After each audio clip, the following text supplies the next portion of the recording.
Aleluya. Aleluya. Esta mañana estamos gozosos. ¿Sabéis por qué? Porque Dios está aquí y nosotros también. Es bueno que seamos también puntuales, pero sobre todo que tengamos ese deseo en nuestro corazón de llegar a tiempo. Cuando tenemos que hacer algún trámite de alguna cosa, siempre procuramos estar ahí en su hora. Y cuando demostramos al Señor que también estamos deseosos de estar a la hora, pues Él también se pone gozoso sabiendo que le estamos deseando a Él. Vamos a ver el Salmo 40, y dice así, en el Salmo 40, desde adelante, el 1, dice: con paciencia esperé que el Señor me ayudara, y Él se fijó en mí y oyó mi clamor. Me sacó del foso de la desesperación, del lodo y del fango, y puso mis pies sobre el suelo firme, y a medida que yo caminaba, me estabilizó. Me dio un canto nuevo para entonar, un himno de alabanza a nuestro Dios. Dice: muchos verán lo que Él hizo y quedarán asombrados, pondrán su confianza en el Señor. Y en el 4 dice así: qué alegría para los que confían en el Señor, que no confían en los orgullosos ni en aquellos que rinden culto a ídolos. Podemos seguir para abajo en esta mañana y puedes seguir leyéndolo en tu casa.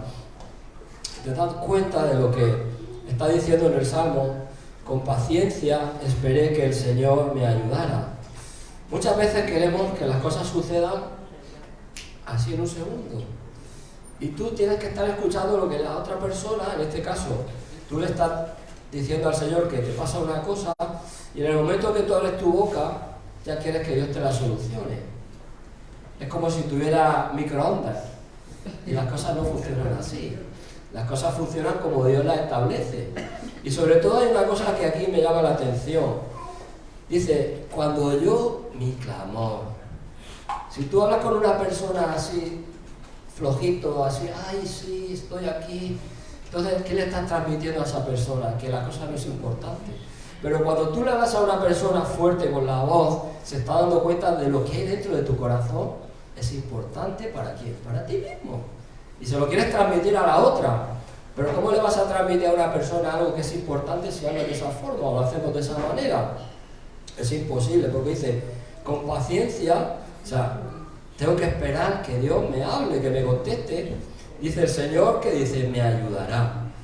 ¿Alguien de aquí puede decir que Dios no le ha ayudado? Nadie puede decirlo, porque Dios siempre te ayuda. Dice, se fijó en mí y oyó mi clamor. Es lo que estaba yo diciendo. Que muchas veces decimos, es que Dios no me oye. Dios sí te oye. Sobre todo si lo que hay dentro de tu corazón está en concordancia con su voluntad y con su palabra. Muchas veces también nos engañamos, queremos decirle a Dios lo que tiene que hacer, y es todo lo contrario. Somos nosotros los que tenemos que decirle a Dios qué es lo que tenemos que hacer nosotros. Amén. Dice, oyó mi clamor. Se dio cuenta que había una persona que estaba hablando en voz alta diciendo, tengo este problema. Y dice en el 2, me sacó del foso de la desesperación, del lodo del fango, y puso mis pies sobre el suelo firme, y a medida que yo caminaba, ¿qué dice? Me estabilizó. ¿Qué quiere decir? Que hay un proceso. Que hay un proceso. Aunque tú estás metido en un hoyo pegado con el suelo de barro, y cuando sales, tu mente se piensa que todavía está tambaleándose, porque cuando estás en el fango estás así. Pero cuando Dios te pone firme, ¿sabes lo que dice? Que te estabiliza. Que te pone una estabilidad, que ya no va dando saltos para arriba ni saltos para abajo, sino que estás madurando también espiritualmente. Amén. Es así. Dice, y me dio un canto, este es el principal, dice, y me dio un canto nuevo para entonar, un himno de alabanza a nuestro Dios. El canto que Dios me dio fue diferente, porque ya no estaba en el hoyo, sino estaba arriba, estabilizado. ¿Y sabes lo que pasa cuando pasa eso? Que en tu corazón hay alegría. Y hay gratitud hacia Él, diciendo, si no hubiera sido por el Señor, yo no me podría haber levantado de este agujero. Y entonces te da un canto nuevo, y lo que tú muchas veces no tenemos ganas de cantar, tu corazón sí tiene ganas de cantar, tu espíritu sí tiene ganas de cantar porque estás agradecido a Él. Amén. Tú cuando, por ejemplo, tienes un problema y alguien te ayuda, ¿qué haces? ¿Se lo agradeces o le dices, ¿para qué has venido a ayudarme? Tu corazón tiene gratitud porque esa persona está preocupándose por ti. Amén. Y Dios es igual. Cuando Dios se preocupa por ti y te ayuda, dice que tú tienes en tu corazón un sentir nuevo. Y dice, muchos verán lo que Él hizo y quedarán asombrados, pondrán su confianza en Él. ¿Sabes qué te está diciendo? Que a través de tu testimonio, mucha gente va a creer.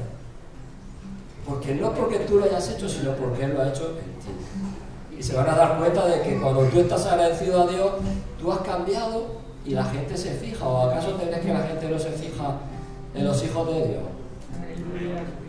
Claro que se fija. Se fija para ver cómo es tu vida, cómo es tu trascendencia. Si realmente estás cumpliendo y haciendo lo que estás diciendo con la boca. Porque yo esta mañana yo puedo decir muchas cosas, pero ahora falta que mi testimonio después sea el que yo estoy hablando. Y a Dios no lo podemos engañar. Eso sí que es verdad que te engañas tú solo. Y dice así, dice, muchos verán lo que Él hizo y quedarán asombrados. ¿Sabes lo que significa asombrados? Quedarán, que no dan crédito, como diciendo, no puede ser lo que está pasando. Pues sí, porque Dios lo ha sacado del hoyo. Es como cuando una persona ha estado en un problema, en la droga o cualquier otra cosa, y Dios le ha ayudado. Y cuando esa persona da testimonio de cómo era antes y cómo es ahora, mucha gente está escuchando, a ver, cómo ha sido esta persona antes y cómo es esta persona ahora. Y se está dando cuenta que si no hubiera sido porque Dios le ha sacado, él no hubiera podido. Y esta persona está agradecida y por su testimonio muchos se pueden convertir al Señor. Porque Él no se ha sanado ni se ha solucionado el problema él a sí mismo, sino que ha sido Dios quien le ha ayudado. Amén. Puedes seguir leyendo, si no me tiro aquí toda la mañana, porque más que un pasaje puede ser una predicación. Amén. Vamos a dar las gracias al Señor. Señor, te damos las gracias, Padre, por tu palabra, Señor, y porque todo lo que tú haces, Señor, nuestro corazón lo sabe, Señor. Nuestro espíritu sabe que tú eres un Dios que nos levanta, Señor, del fondo del cielo, Señor, y nos estabilizas y nos das una estabilidad emocional y de todos los aspectos, Señor. Te damos las gracias, Padre. Y en este momento, todas aquellas también personas que están a través de las redes, que tú también les bendigas, Señor. Y sobre todo también que podamos entender tu palabra y sobre todo, Padre, que lo que hagamos sea de honor y gloria hacia ti, Padre Santo. Te damos las gracias en el nombre de Jesús, Señor. Amén. Amén. Aleluya. Aleluya.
adoramos, todopoderoso y soberano, grande misericordia y poder para salvar.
Gloria a Dios.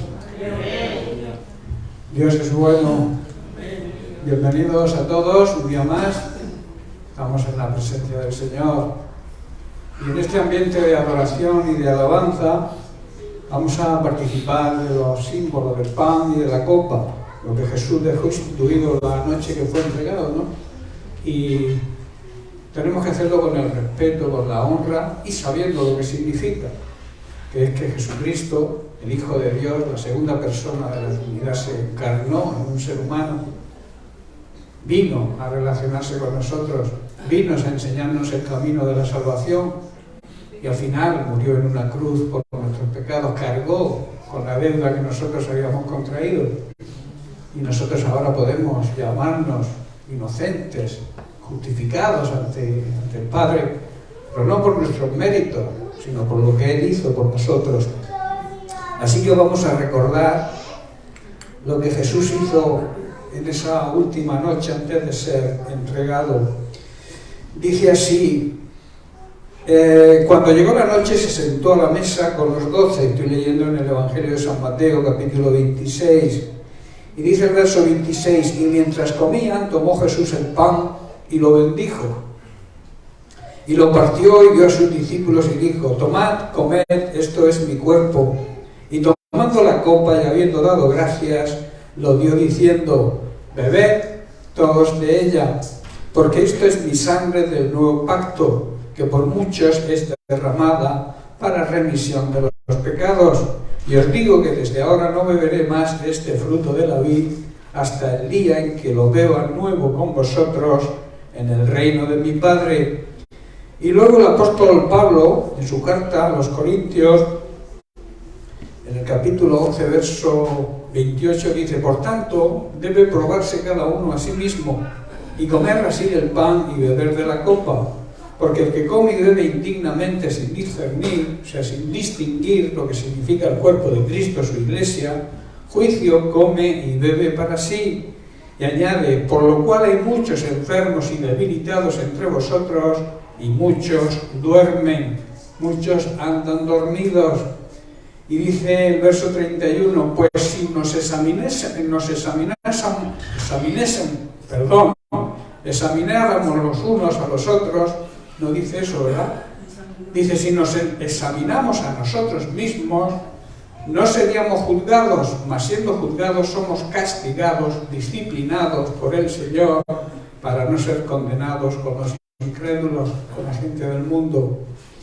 Bien, pues Jesús dijo claramente cuál era el motivo de recordar esa copa y ese pan que él mismo partió en esa noche con sus discípulos. Y lo que significa y lo que debemos aplicarlo a nuestra vida es saber que el pan significa su cuerpo hecho una llaga por nuestros pecados, y para que nosotros también fuésemos sanados tanto espiritual como físicamente, y también recibamos el perdón a través de su sangre, el perdón de los pecados. Así que todos aquellos que estén en una buena relación con Dios y con los hermanos, os podéis acercar a la mesa del Señor. Y ahora, igual que Jesús dio gracias, voy a pedir a Diego que por favor dé gracias por el pan y por la copa. Sí, Padre Santo, te damos las gracias, Padre, por este pan que representa, Señor, tu cuerpo, el cual tú ofreciste, Señor, voluntariamente para que hoy podamos tener, Señor, Dios mío, entrada a ti, Padre. Y por esa sangre, Padre, que representa tu sangre, que fue derramada por lo mío para ser limpiados, Padre Santo.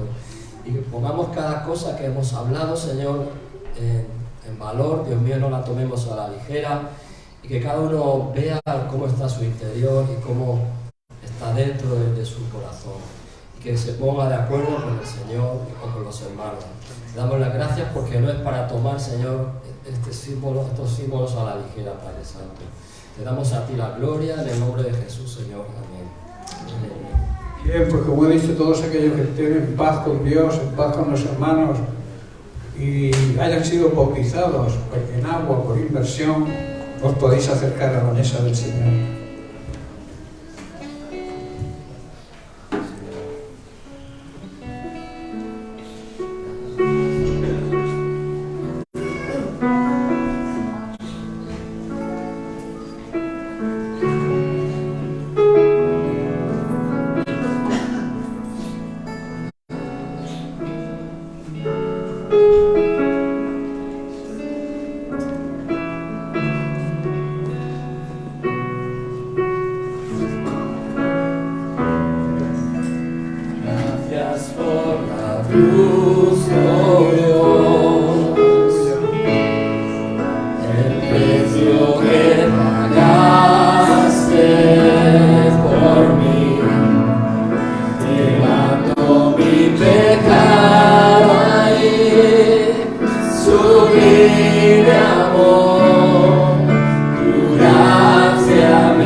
abrazo y tu perdón.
Sí, Padre, te damos gracias, Señor.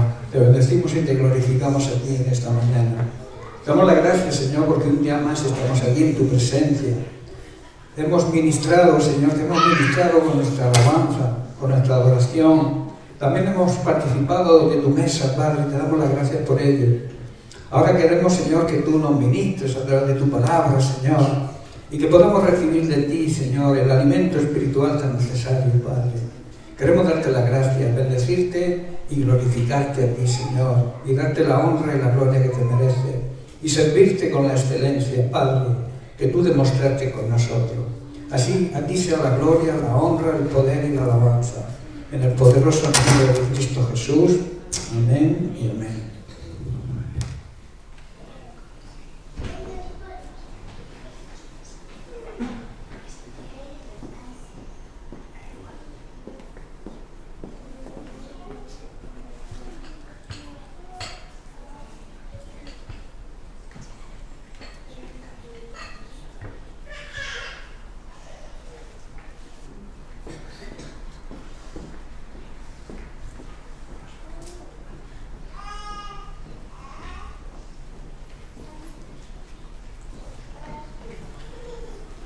Buenos días, queridos hermanos. Vamos a presentar la ofrenda de esta mañana leyendo el Salmo 23, que creo que todos sabemos. Y dice así: Jehová es mi pastor, nada me faltará. En lugares de delicados pastos me hará descansar. Junto a aguas de reposo me pastoreará, confortará mi alma. Me guiará por sendas de justicia por amor de su nombre. Aunque ande en valle de sombra de muerte, no temeré mal alguno, porque tú estarás conmigo. Tu vara y tu cayado me infundirán aliento. Aderezas mesa delante de mí en presencia de mis angustiadores. Unges mi cabeza con aceite. Mi copa está rebosando. Ciertamente el bien y la misericordia me seguirán todos los días de mi vida, y en la casa de Jehová moraré por largos días. Aleluya, Padre Santo, Señor, tú nos guías, Señor, tú nos guías por lugares dedicados, Padre. Gracias te damos por tu palabra en esta mañana, Señor. Presentamos la ofrenda delante de ti, Señor, para sustento, Padre, de tu iglesia, Señor. Bendícela, Señor, que seamos dadores alegres, Padre. Gracias, Señor, porque tú nos guardas y nos guías a toda la verdad, Señor. Bendice la ofrenda en el nombre de Jesús. Amén.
Bien, pues vamos a estar atentos, preparados para recibir el maná de esta mañana. El maná, esa palabra preciosa que el Señor nos envía y que quiere que haga efecto en nuestra vida. Las medicinas hay que tomarlas para que hagan efecto. La palabra de Dios tiene poder para cambiar todo tipo de personas, todo tipo de problemas y circunstancias, pero debemos aplicarla a nuestra vida. La palabra de Dios, sin aplicarla, es simple conocimiento intelectual.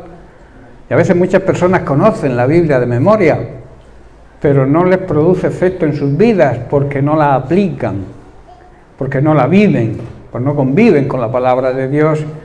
Y ahí la necesidad, nosotros, su iglesia, su pueblo, no sé qué pasa con los micrófonos.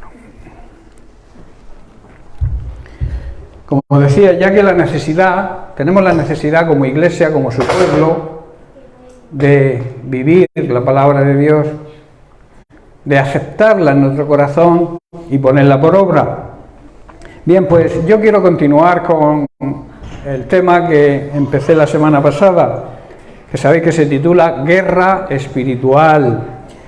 Una guerra espiritual es una batalla constante del bien contra el mal, de las fuerzas del bien y las fuerzas del mal. Y debido, decíamos, a que tiene en un lugar, en un ámbito espiritual y no en el ámbito físico, puede ser que la podamos ignorar. Pero claro, el resultado de cada pelea, de esta lucha espiritual, va a traer consecuencias, y esas consecuencias son eternas. La Biblia dice que hay una guerra espiritual entre las fuerzas del maligno, del enemigo, el adversario, que significa Satanás, significa adversario, contra el ejército de Dios, contra los que amamos y creemos en Dios y le seguimos y le servimos. Por tanto, no es una batalla que sucede únicamente en las altas esferas, sino que afecta la vida de todas las personas. Unos sirven a Dios y otros, en cambio, están bajo el yugo del mismo diablo, del enemigo, del adversario. De ahí que la palabra de Dios enseñe que debemos utilizar ciertas armas espirituales, nunca armas carnales, y también debemos saber usarlas. También saber que no luchamos contra personas de carne y hueso, sino contra la influencia del mismo diablo en ellas, contra su ejército de demonios y la influencia en sus mentes. O sea que estamos luchando definitivamente contra el mismo diablo. Y es una lucha entre la verdad y la mentira. Es una batalla de fe, no es una batalla entre dos fuerzas opuestas. Una batalla de creer a Dios contra las mentiras de Satanás, contra las mentiras del mismo diablo. Por tanto, no es una lucha, eso hay que tenerlo claro, no es una lucha entre el poder de Dios y el poder de Satanás, porque el poder de Dios está por encima del poder de Satanás y siempre saldrá vencedor el poder de Dios, porque Él es todopoderoso, el diablo no. Así que no es una lucha entre poderes, es una lucha de fe, una lucha de creer lo que Dios dice o creer las mentiras del diablo. Es una lucha, en definitiva, entre la luz, que simboliza la santidad, la sabiduría de Dios, y las tinieblas, que es la ignorancia y el pecado. Y la luz, hermanos, siempre gana. De ahí que debamos estar dispuestos siempre a hacer el bien, lo bueno, pero no podemos hacerlo quizá con nuestras propias fuerzas. Necesitamos la ayuda de Dios, y la ayuda de Dios nos viene precisamente con las armas que Dios ha dejado para que podamos luchar y vencer en esa guerra espiritual. A esas armas se le llama la armadura de Dios, las armas que Dios ha provisto para que salgamos vencedores. En la armadura espiritual, cada pieza de la armadura es una verdad que ha sido revelada a nuestro espíritu, o debe ser revelada a nuestro espíritu para que la podamos entender. Estas verdades bíblicas son la armadura de luz que nos protege de las tinieblas, del mundo de pecado en que la sociedad hoy en día anda, en la ignorancia. Muchos se creen que conocen y que saben mucho, pero desconocen por completo lo que es Dios y la verdad de su palabra. De ahí que las tinieblas pueden quizá engañar a aquellos que no estén preparados, pero si nosotros estamos preparados y cubiertos con toda la armadura, o sea, con todas las piezas de la armadura de Dios, si no estamos cubiertos con esas piezas, saldremos vencedores, pero si nos protegemos con ellas, saldremos vencedores de cualquier situación difícil o cualquier ataque del enemigo, por muy grande que sea. La armadura de Dios, hermanos, es la verdad que debemos aplicar a nuestras vidas y vivirla diariamente. No podemos descuidar esa batalla, esa guerra que se está viviendo y es una realidad. Como he dicho, no podemos escondernos ni ignorarla, aunque se mueve en el ámbito espiritual. Es una lucha que va a repercutir en nuestra vida, digamos, cotidiana. Y muchos andan engañados por las mentiras de Satanás y andan presos en las tinieblas, o sea, en la ignorancia, el desconocimiento de Dios y de su palabra, y también viven en pecado, niegan a Dios, que ese es el mayor pecado, el rechazar a Jesucristo, rechazar el plan de salvación ideado por el propio Dios. El hombre ha creado la religión para, digamos, acercarse a Dios, pero el único que nos acerca a Dios es Jesucristo, que fue el único que bajó del cielo, porque todos los demás han muerto y están esperando la gloriosa resurrección del final, pero el único que resucitó y ascendió a los cielos y está en la presencia de Dios a la diestra del Padre es Jesucristo, y Él es nuestro mediador. No hay otro mediador, no busques otro mediador. La palabra de Dios nos enseña que debemos pedirle a Dios en el nombre, o sea, con la garantía de Jesucristo, que es el único que nos puede salvar. No te creas las mentiras de la religión, que hay que hacer muchas cosas para salvarse. El hombre ha hecho una lista de cosas, preceptos, normas y cosas, sacrificios que cargan a las personas. Y Jesús dijo: venid a mí y descansar. La religión agobia, la religión carga, pero Cristo libera, ¿verdad? Cristo es nuestra libertad. Por eso no te ates a ninguna religión, incluso a la religión evangélica. No se trata de religión, se trata de conocimiento de la verdad. Se trata de conocimiento de Jesucristo, de conocer al único Dios verdadero. Eso nos hace tener una intimidad con Él. Y a eso es lo que se le llama vida eterna. Esa vida plena y abundante que Dios desea que vivamos, esa empezamos a vivirla aquí. Tenemos un anticipo aquí en esta vida. Aquellos que creen de verdad, se aferran a las promesas de Dios y viven la palabra de Dios. Andan en obediencia a su palabra. Por eso, vuelvo a repetir, debemos coger la armadura de Dios que encontramos en su palabra y aplicarla a nuestra vida. Quizá pienses que memorizar textos bíblicos o recitarlos es bueno. No te digo que no, no es malo, pero no es suficiente.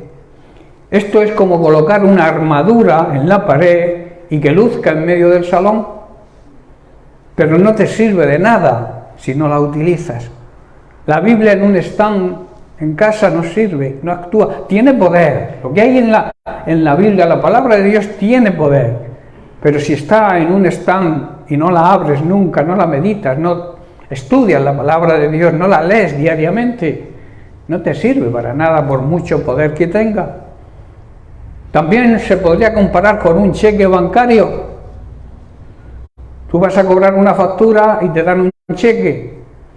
Con ese cheque no puedes ir al supermercado, ¿verdad?, a comprar. Tienes que ir primero al banco y cobrarlo. Si no lo cobras, no te sirve para nada. Lo puedes enmarcar también, poner en un cuadro precioso y colgarlo en la pared, pero no va a hacer nada para suplir tu necesidad si no lo cobras en el banco. ¿Estáis comprendiendo, hermanos, la necesidad de aprender a escudriñar las Escrituras? Jesús ya lo dijo. Debéis saber que en las Escrituras podéis encontrar la vida eterna. Esa vida que tanto desea el Padre y Jesucristo que vivamos. Por eso Pablo, en la carta a los Romanos, capítulo 13, verso 14, nos dice lo siguiente: vestíos del Señor Jesucristo y no proveáis, o sea, no alimentéis para los deseos de la carne. Hermanos, debemos vivir, quiere decir Pablo, en la presencia del Señor Jesucristo constantemente. Convivir con su palabra siempre, que la palabra de Dios siempre esté en nuestra mente y en nuestra vida, y no permitir precisamente a nuestra mente pensar en forma de complacer nuestra carne, nuestros malos deseos de nuestra naturaleza pecaminosa. Alguien dijo que somos tan fuertes como nuestra área más débil. Tu fortaleza no está en tu área, digamos, que estés bien, sino en la que estás mal.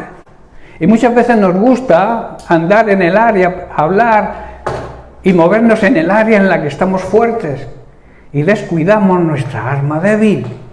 Y por ahí es por donde el enemigo se mete. ¿Por qué? Porque no te has cubierto con toda la armadura. Has dejado algún pequeño agujerito donde el diablo se va a meter por ahí, tu punto débil. El diablo hace eso.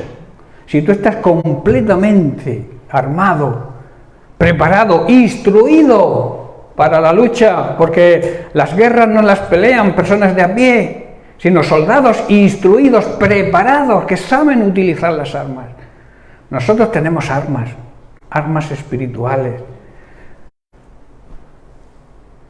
y debemos usarlas, pero también debemos aceptar que nos enseñen a usarlas. Que muchos viven del recuerdo, de la lectura, no se preocupan de aprender, no se preocupan de que las personas que Dios ha puesto en autoridad sobre ellas y con sabiduría, dándoles dones y talentos, para aplicarlos precisamente a aquellos que lo deseen, como que lo rechazan. Y claro, llega el enemigo, te ataca y no sabes cómo defenderte, porque no has sido preparado. Quizá conozcas de oídas el arma, pero no sabes utilizarla, porque no te has preocupado de aprender y de que te instruyan. A veces ese es el problema, la autosuficiencia, el creer que tú puedes afrontar cualquier situación en tus fuerzas, y eso es un gran engaño de Satanás. Nosotros somos débiles, hermanos, somos frágiles en nuestra fuerza, pero en Cristo todo lo podemos. Y eso es una realidad que la Biblia enseña.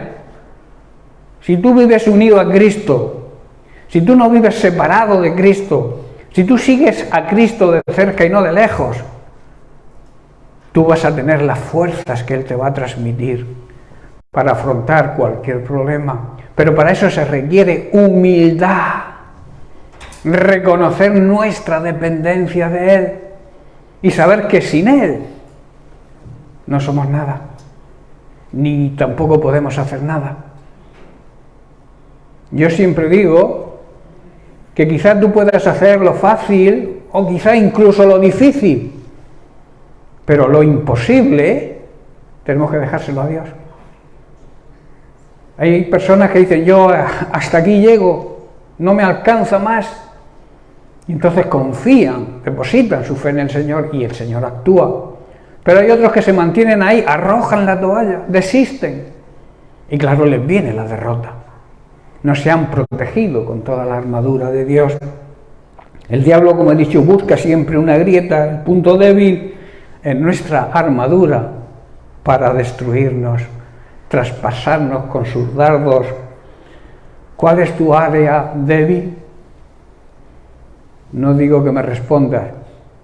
Piénsatelo, pregúntatelo, di cuál es mi arma, mi punto débil, mi área donde fallo.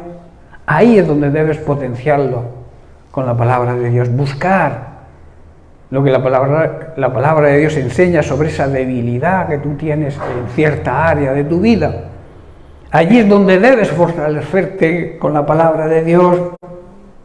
Hermanos, es una tendencia del ser humano utilizar las áreas que nos gustan, las áreas en las que somos fuertes, y como he dicho antes, descuidar las áreas débiles, que son precisamente las que tenemos que cuidar más y proteger, para que esas áreas débiles se hagan fuertes y todo nuestro ser sea fuerte, todo nuestro espíritu esté fuerte. Para eso es necesario cubrirnos con la armadura de Dios. La palabra de Dios debe ser aplicada, hermanos, en cada área de nuestra vida, tanto digamos en las áreas naturales, en la convivencia cotidiana, como también en nuestras áreas aquí, en el ministerio, en el trabajo que Dios nos ha encargado. La armadura de Dios, hermanos, es la que ha sido forjada en el fuego de la prueba. Las pruebas hacen que nuestra armadura sea fortalecida y debe formar parte de nuestra identidad. La armadura no podemos quitárnosla nunca, porque entonces perdemos, nos quedamos al descubierto y el enemigo nos va a destrozar seguramente. Y tampoco se trata de pensamientos ni de textos bíblicos que vuelan como mariposas durante nuestra vida, en nuestra mente, sino lo que sabemos con certeza y que nos ha sido revelado por el Espíritu Santo. Pablo en 2 Timoteo capítulo 1 verso 12 afirma lo siguiente: por lo cual asimismo padezco esto. Sabéis que Pedro escribió esta carta estando preso por predicar la palabra de Dios. No te avergüences si vas a la cárcel por predicar la palabra de Dios. Avergüénzate si vas a la cárcel porque has hecho algo malo. Pero si es por predicar la palabra de Dios, siéntete gozoso. Por eso dice, por lo cual asimismo padezco esto, estar en prisión. Pero dice, no me avergüenzo, porque yo sé a quién he creído y estoy seguro, tengo la seguridad que Dios es poderoso para cuidar mi depósito para aquel día. Hermanos, Dios eligió a Pablo y lo eligió como predicador, apóstol y maestro de la buena noticia de salvación, y estaba sufriendo por eso, lo habían encarcelado. De la misma manera, hermanos, nosotros hemos sido elegidos y comisionados para predicar el mismo evangelio, ese mismo evangelio de salvación. Por eso nunca debemos avergonzarnos, aunque nos metan presos, como he dicho, porque nosotros también desde que nos convertimos estamos seguros, tenemos la certeza, la plena confianza de que Dios es capaz, tiene el poder para hacer que la buena noticia siga siendo anunciada hasta que regrese Jesucristo en su segunda venida, que por cierto está cerca, las señales lo atestiguan, estamos viviendo muy cerca de la venida de Cristo. De ahí que debamos estar preparados, instruidos y fortalecidos en el Espíritu para que cuando Él venga nos podamos ir con Él. Pablo a los romanos les escribe en el capítulo 8, verso 38, y esto es de aplicación hoy para nosotros, dice así: por lo cual estoy seguro de que ni la muerte, ni la vida, ni ángeles, ni principados, ni potestades, ni lo presente, ni lo porvenir, ni lo alto, ni lo profundo, ni ninguna otra cosa creada nos podrá separar del amor de Dios que es en Cristo Jesús, Señor nuestro. Y aquí suelo decir yo siempre que aunque tú no quieras que Dios te ame, no vas a impedir que Él siga amándote, porque la esencia de Dios es amarnos aunque no lo merezcamos. Él nos ama, aunque tú desprecies su amor, aunque no creas en Él. Él dio la vida por los pecadores, por aquellos que vivían de espaldas a Él, y sigue intercediendo en estos momentos para que el mundo, su iglesia, se abra al mundo y el mundo reciba el mensaje de salvación y puedan ser salvos. Eso significa amor, un amor inmerecido, un amor incondicional. Jesús podía haber enviado ejércitos de ángeles para salvarlo de la muerte, pero prefirió morir para regalarnos la salvación. Él, en medio del sufrimiento, dice la Biblia que estaba gozoso. ¿Gozoso de qué? ¿Se puede uno gozar en medio de tanto sufrimiento? Su gozo le venía de ver no el sufrimiento que estaba pasando, sino la consecuencia de lo que traía ese sufrimiento, que era tu salvación y la mía. Por eso Jesús se sentía gozoso en medio de los problemas y nos anima a nosotros a que también en medio de las pruebas y las circunstancias difíciles nos sintamos gozosos, porque eso va a fortalecer nuestra fe. Amén.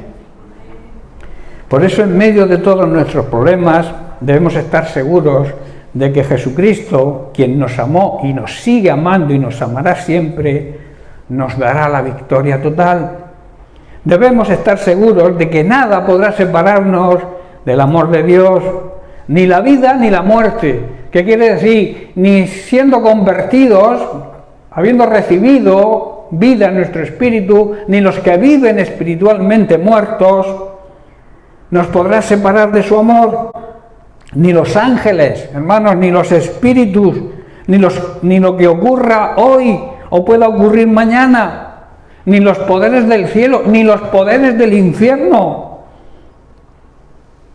ni nada de lo que ha sido creado, nada, absolutamente nada podrá separarnos de su amor, que nos ha mostrado, nos ha demostrado y lo demuestra cada día por medio de nuestro Señor Jesucristo.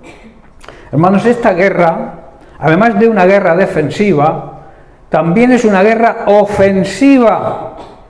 No podemos estar siempre a la defensiva contra las mentiras del diablo.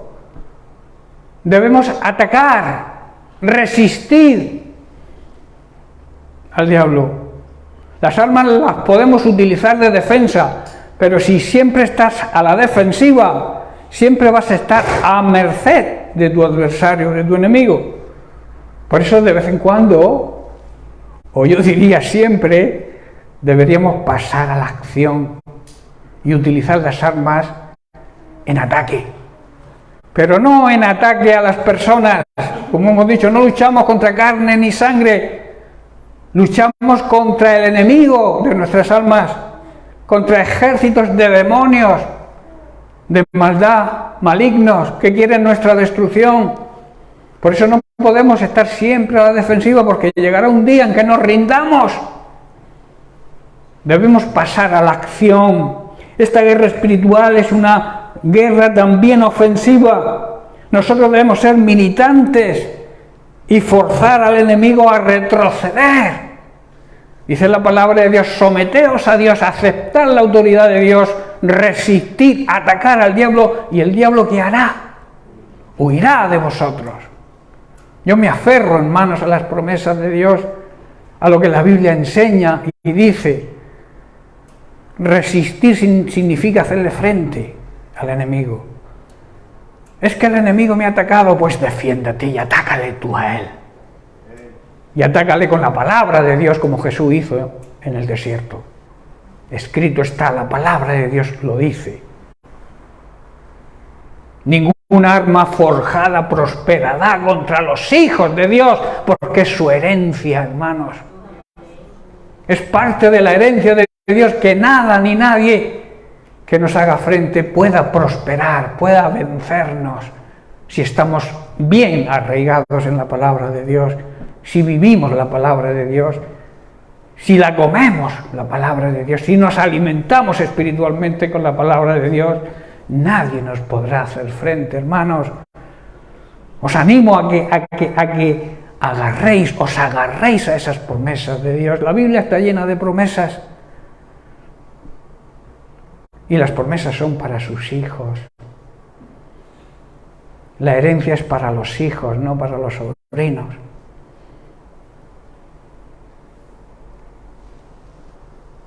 En Efesios capítulo 4, versículos 11 y 12, Pablo dice: y él mismo, o sea Jesucristo, constituyó a unos apóstoles, a otros profetas, a otros evangelistas, a otros pastores y maestros.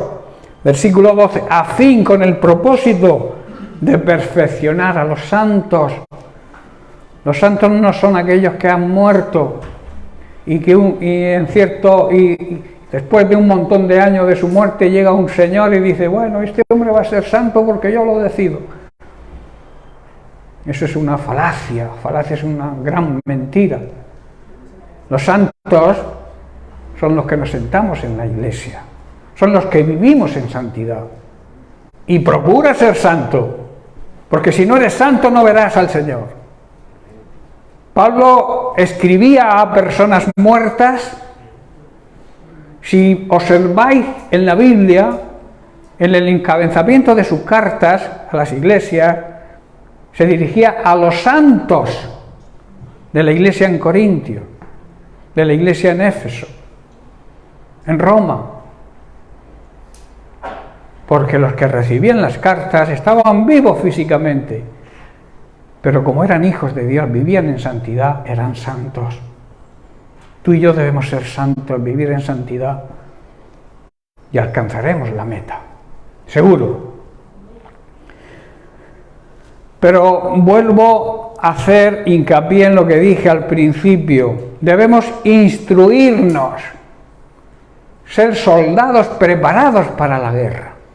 Guerra espiritual, que nadie me malentienda. Guerra espiritual.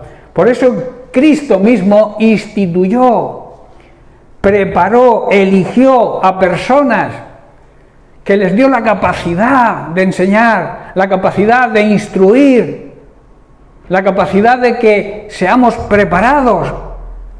Y lo dice bien claro. ¿Para qué? Para perfeccionar a los santos, a la iglesia, para su obra, para su trabajo, para el ministerio, para hacerle frente a toda lucha, a toda guerra del enemigo y proclamar el evangelio de salvación a todo aquel que nos rodea. Y para la edificación, para que el cuerpo de Cristo crezca. Ahí están los 5 ministerios instituidos, los oficios que yo llamo, instituidos por el mismo Jesucristo, para que aprendamos, seamos instruidos para nuestra vida espiritual y nuestras luchas contra los ataques del enemigo.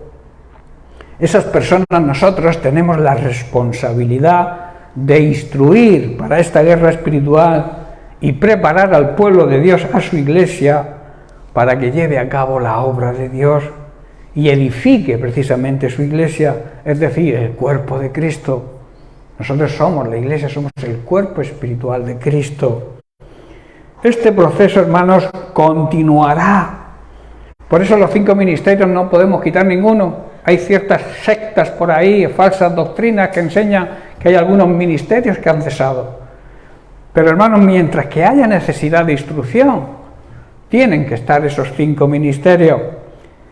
El proceso, por eso digo, continuará hasta que todos alcancemos tal unidad en nuestra fe y conocimiento del Hijo de Dios, que seamos maduros y que podamos salir vencedores en toda lucha, prueba o tentación. Es decir, hasta que lleguemos a la plena y completa medida, estatura, dice otra traducción, de Cristo.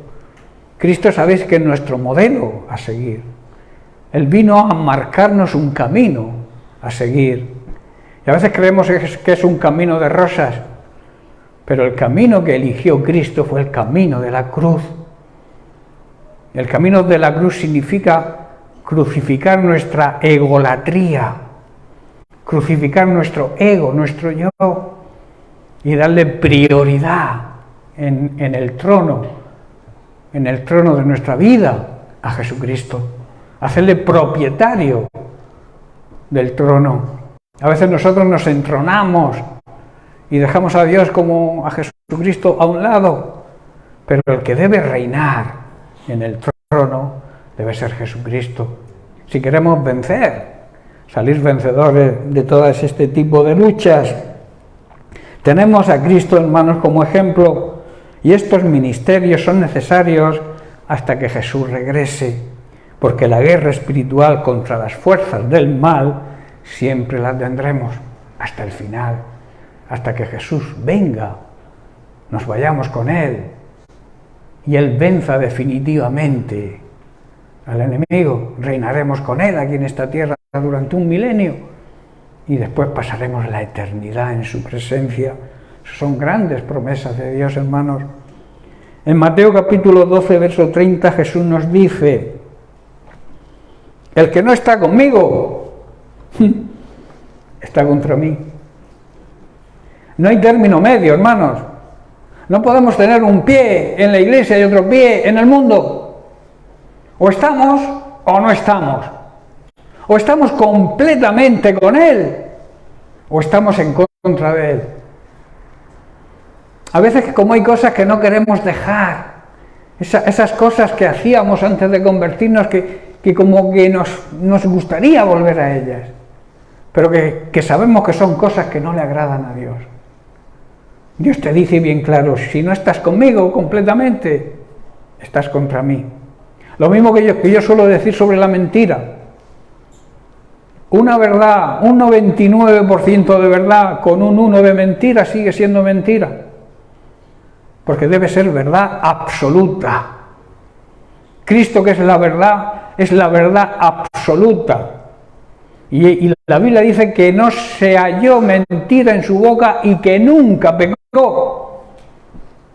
Eso significa verdad, ¿verdad? Y nosotros a veces las mentirijillas, las mentiras, digamos, piadosas, hermanos, las mentiras son mentiras del color que las pintes. Y la verdad la tenemos en Cristo, la verdad la tenemos en su palabra. Vuelvo a repetir, Jesús dice: el que no está conmigo está contra mí, y el que conmigo no recoge, desparrama.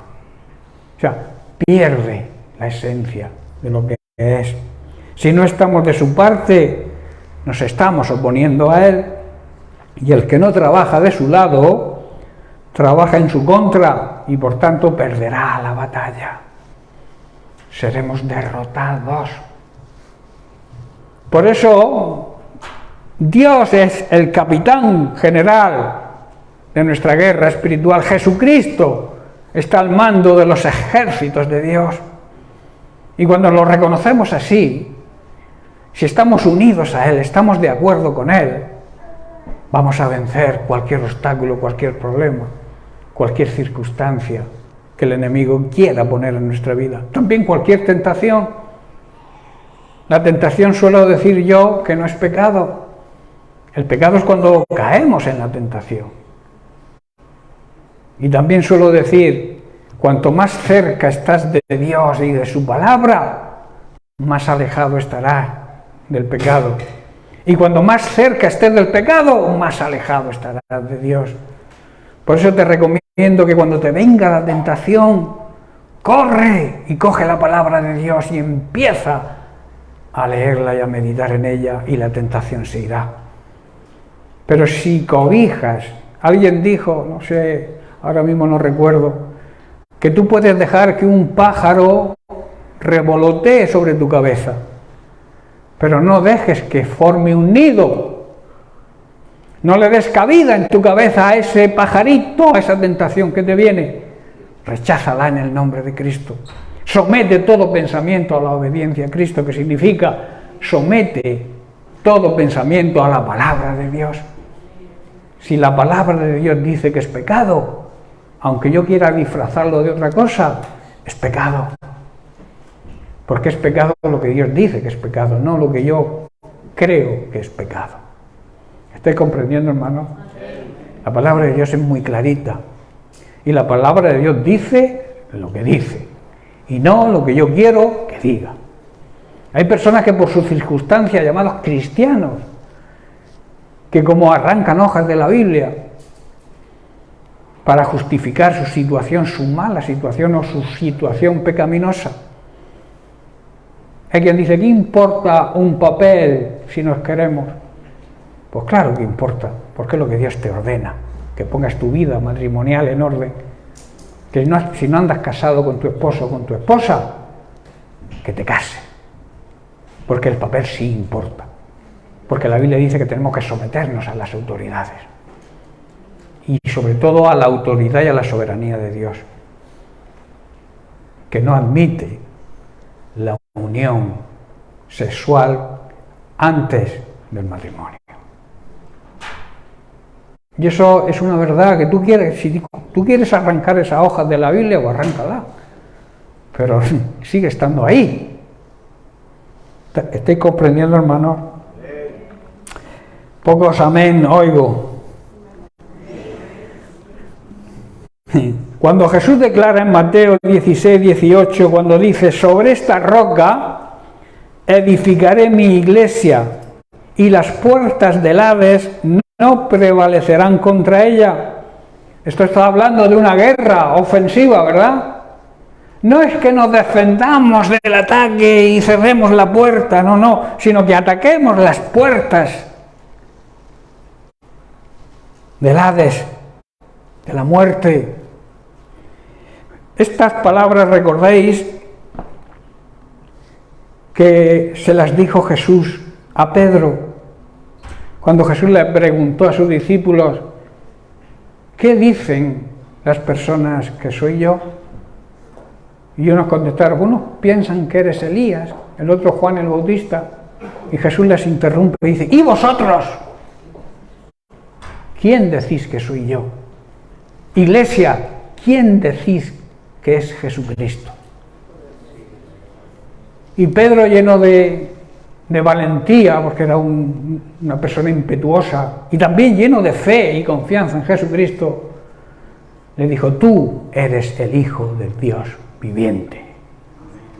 Y entonces Jesús le dijo, sobre esa roca, sobre esa confesión que has hecho, no sobre Pedro, que es lo que la iglesia mayoritaria opina, no sobre lo que la figura de Pedro como el primer papa y demás historias que el hombre ha inventado, sino sobre la confesión que dijo Pedro. Sobre esa confesión edificará su iglesia, levantará su iglesia.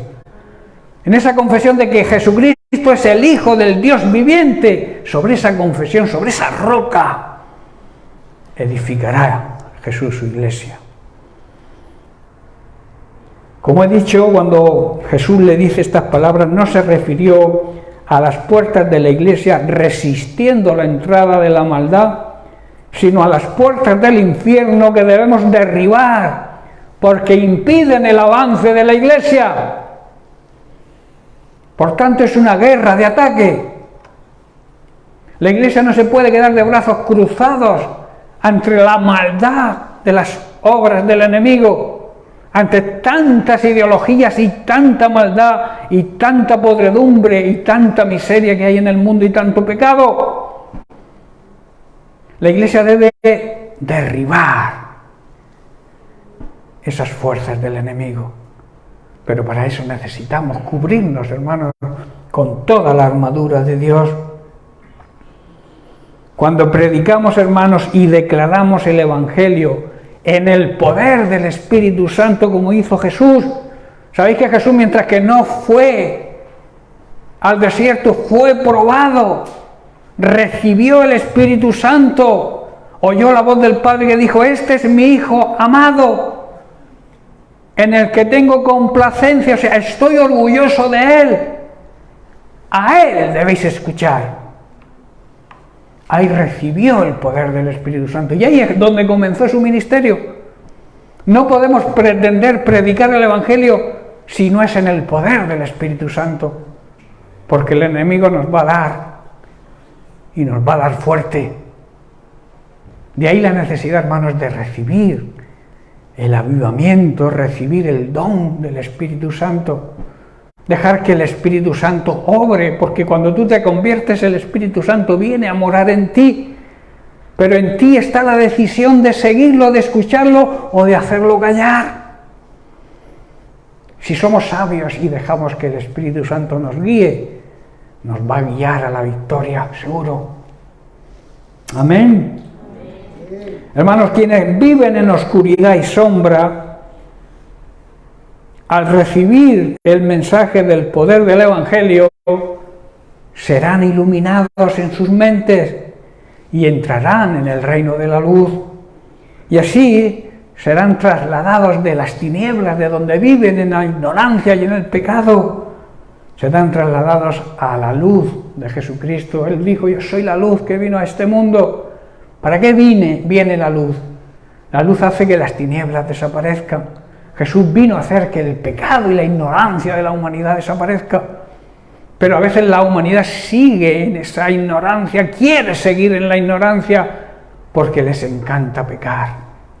Y por eso rechazan a Dios. Y esa es la raíz de todo el pecado que hay en el mundo, el rechazar a Dios. Cuando nosotros aceptamos a Dios, cuando aceptamos a Jesucristo, nos liberamos del pecado. Podemos caer en un error, en un fallo. Pecado en sí, la palabra pecado significa errar el blanco. Pero los que hemos nacido de nuevo, podemos cometer ese error, pero enseguida nos arrepentimos. Pedimos perdón. Si hemos ofendido a alguien, pedimos perdón a Dios, y Jesucristo, que está intercediendo, que es nuestro abogado defensor, nos va a defender ante Dios el Padre. Ahora, si vivimos conscientemente en pecado, Dios no puede hacer nada y Jesucristo tampoco. ¿Estáis comprendiendo, hermano? Todas las fuerzas satánicas, aunque parezcan impenetrables e invencibles, son solamente un espejismo si andamos en el orden de Dios. Si utilizamos la espada del Espíritu con destreza y eficacia, podremos penetrar en los caparazones de mentiras y destruir las fortalezas de maldad. Nadie puede impedir que el sol brille, ¿verdad? Me podréis decir, las nubes impiden que el sol brille. No, las nubes están por debajo. Por encima de las nubes, el sol sigue brillando, ¿verdad? Que no haya nubes en nuestra vida, hermanos, que impidan que el sol brille, el sol de justicia, que Jesucristo brille en nuestra vida. Disipa las nubes, disipa todo problema, toda circunstancia que te aparte de esa luz. Solamente la luz es tapada en nuestros ojos por el pecado. Por eso debemos dejar que la luz brille, apartándonos de la oscuridad y viviendo en la luz de nuestro Señor. Toda arma humana. Es lo que quiso decir el escritor de Hebreos cuando dice en Hebreos capítulo 4, verso 12, que la palabra de Dios es viva, tiene vida y es poderosa, tiene poder. Dice, y es más cortante que cualquier espada de 2 filos. La palabra de Dios tiene más fuerza que la espada, que las armas carnales. Las armas espirituales están por encima de las armas carnales. Y nosotros podremos vencer en esta guerra no con las armas, no con la espada, las armas carnales, sino con la espada del Espíritu, que es la palabra de Dios. Esa es la verdadera arma que debemos utilizar. Y dice, esa arma deja al descubierto nuestros pensamientos y nuestros deseos más íntimos. Tú a Dios no lo puedes engañar, Él conoce tus sentimientos, Él conoce lo que hay en tu mente, Él conoce lo que hay en tu corazón. A Dios no le podemos engañar. La palabra de Dios dice que Dios no puede ser engañado, no puede ser burlado, que a veces intentamos burlarnos de Dios. La burla contra Dios es una blasfemia. Y no debemos permitir que el nombre de Dios sea blasfemado. De ahí la necesidad, no de defender la palabra de Dios. La palabra de Dios se defiende por sí sola, pero sí con nuestra actitud humilde, con nuestra actitud templada, con templanza, transmitir a las personas que se burlan del Evangelio, que se burlan de Cristo haciendo mofa, con amor y misericordia decirle, esto te va a traer maldición. Porque nadie que blasfeme contra Dios y no se arrepiente podrá vivir en paz.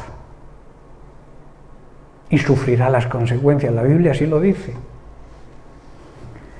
Hermanos, debemos ser soldados, armados, instruidos para ser peligrosos contra el enemigo. Te pregunto, ¿deseas ser un soldado instruido y peligroso para el diablo? ¿Deseas hacerlo, iglesia? Pues debes vestirte con toda la armadura de luz. ¿Sabéis qué teme el diablo?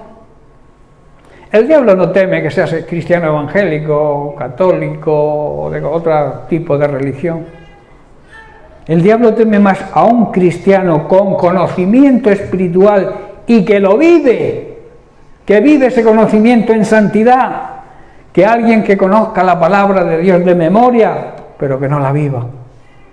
Tú puedes conocer de memoria la Biblia y el diablo dice, vale, pues estupendo. Pero si tú vives la palabra de Dios, si tú ese conocimiento de Dios, esa intimidad con el Señor, la llevas a la práctica, el enemigo te teme. Ahora, como he dicho, si conoces la palabra de Dios y no la aplicas, el enemigo pasa de ti, porque sabe que estás en sus manos. ¿Estáis comprendiendo, hermanos? Es duro, pero es que es la realidad. Es así. En otras palabras, y ya estoy terminando, en otras palabras, el diablo teme la espada del Espíritu que ha sido empleada con diligencia por alguien que vive en santidad y que vive en el temor de Dios. Vivir en el temor de Dios significa honrar, respetar y obedecer su palabra, por encima de todo conocimiento de una vida de desobediencia, desorden y pecado, aunque practique una religión. Si tú practicas una religión, pero vives en desobediencia a Dios, vives en pecado, lo sabes que vives en pecado, sigues viviendo en pecado, no arreglas tu situación de pecado, no pides perdón. Al diablo no le importa eso, sabe que estás en su reino. Ahora, si tú te arrepientes de verdad, arreglas tu situación con Él, que es saliendo del pecado, entonces podrás vencer. Y Dios te va a dar la fuerza. Sé que hay personas, yo es que no tengo fuerza, es que el diablo me engaña. A veces le echamos al diablo más culpas de las que tiene. Utilizamos al diablo para justificarnos nosotros y seguir haciendo lo que nos gusta. Es que el diablo a veces bastante tiene con soportar a los cristianos verdaderos, ¿verdad? Si tú no puedes vencer, si tú sigues atado al pecado, es porque no te has puesto la armadura completa. No vives la palabra de Dios, no la obedeces. Y entonces tienes grietas en tu cuerpo, donde el enemigo puede introducir sus dardos, sus flechas encendidas y destruirte. Hermano, el pecado destruye. La santidad edifica, levanta a las personas caídas. Por eso debemos, a partir de ahora, si no lo has entendido hasta ahora y lo acabas de entender hoy, toma la decisión de cambiar tu vida, de poner orden en tu vida, de arreglar tu situación con Dios, de arreglar tu situación si tienes algún problema con algún hermano, o algún pariente, algún vecino, aunque no sea creyente. El jueves hablábamos del perdón en la escuela bíblica, la necesidad de perdonar, y perdonar aunque no nos pidan perdón. Que hay personas, incluyo muchos creyentes, que dicen: yo si no me pide perdón no lo perdono. No conoces la Biblia. La Biblia dice que aunque no te pidan perdón, aunque tú tengas la razón, debes perdonar. Y si crees o piensas que alguien tiene algo contra ti sin tú saberlo, pero el Espíritu Santo te revela: oye, que fulanico tiene algo contra ti, ve a él y ves qué pasa y arréglalo. Y si tienes que pedirle perdón, aunque no hayas hecho nada conscientemente, pídele perdón. Eso es humildad. Y la humildad es la base de la vida cristiana. Pablo en 2 de Corintios capítulo 2, verso 11 nos exhorta, y debemos aplicar esta palabra en nuestra vida. Dice: para que Satanás no gane ventaja alguna sobre nosotros, pues no ignoramos sus maquinaciones. Hermanos, debes conocer y vivir la palabra de Dios. ¿Para qué? Para que Satanás no se aproveche de nosotros, no nos tome ventaja. Porque sabéis que Satanás conoce la palabra de Dios. La conoce incluso mucho más que algunos llamados creyentes y cristianos. Y te va a intentar engañar incluso con la palabra de Dios. A Jesús, ¿cómo lo tentó? Con frases bíblicas, con frases que se encontraban en la palabra de Dios. Pero con manipulación para hacer caer en pecado a Jesucristo. Pero Jesucristo se agarró a la espada del Espíritu. Y cada vez que le tentaba, él decía: también está escrito. La palabra de Dios lo dice, y tú no me vas a engañar. Qué bueno que los cristianos, que nosotros pudiéramos también decirle eso a Satanás: tú a mí no me engañas. Yo sé que tú eres el padre de la mentira, porque Jesucristo así le llama el Padre, donde se engendra la mentira, y en ti no hay verdad ninguna. No te creas nada de lo que dice Satanás, de las acusaciones, de las trampas y maquinaciones que te va a poner. No le escuches, no entres en diálogo con él como hizo Eva, y de ahí las consecuencias. Escucha a Dios, escucha la voz de Dios, aférrate a su palabra y vive en obediencia. Recuerda, y te dejo ya con esto, que las armas del enemigo son la duda, el desánimo, el engaño y la acusación. Porque igual que Dios tiene unas armas que nos cede para que nosotros peleemos, el diablo también tiene sus armas. Y Pablo dice que debemos conocerlas para que no nos tome ventaja. Debes saber que cuando te venga la duda viene del diablo. A la duda se le llama el ladrón de la fe. Cuando te venga el desánimo, tienes que saber que viene del mismo diablo. Cuando te venga la mentira o el engaño, repréndelo en el nombre de Cristo. Y cuando el diablo te acuse, confróntalo con la palabra. Nadie acusará a los escogidos de Dios. Nadie nos puede acusar, hermanos, si vivimos la vida cristiana auténtica y verdadera. si vivimos en la santidad y el orden que Dios nos exige, nadie nos podrá hacer frente, nadie nos podrá atacar, nadie nos podrá acusar. Amén. Bien, pues seguiremos la semana que viene, porque también debemos saber, y el tema que vamos a tocar, es que para que el enemigo no tenga base para acusarnos y condenarnos, es necesario algunas cosas, las cuales las vamos a estudiar la semana que viene. Amén. Bien, pues no faltéis, que Dios os bendiga.